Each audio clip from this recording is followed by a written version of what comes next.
السلام علیکم ورحمۃ اللہ وبرکاتہ۔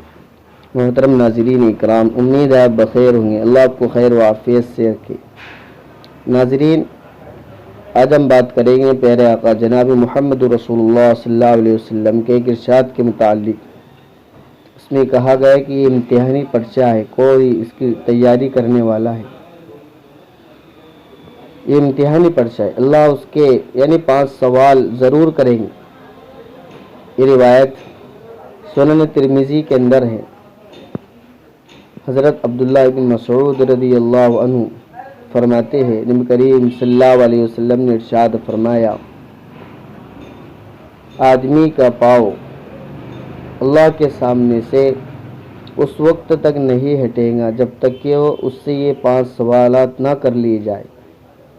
یعنی اللہ رب العزت بندوں سے ان 5 سوالات کریں گے۔ سب سے پہلا سوال ہے کہ زندگی کہاں گزاری ہے، اس کے متعلق ہمیں جواب دینا ہے۔ دوسرا سوال ہے جوانی کہاں کھپائی ہے،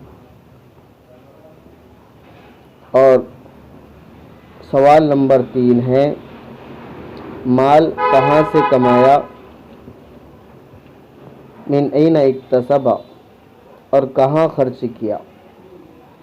چوتھا سوال کہاں خرچ کیا، اور 5واں سوال ہے علم حاصل کیا اور اس پر کتنا عمل کیا۔ ان 5 سوالوں کے جواب ہمیں اللہ کے سامنے دینا ہے۔ یہ ہمارا امتحانی سوالات کا پرچہ ہے، اس لیے ہمیں آسان کرنے کے لیے ان 5 پر ہم عمل کریں۔ والسلام علیکم۔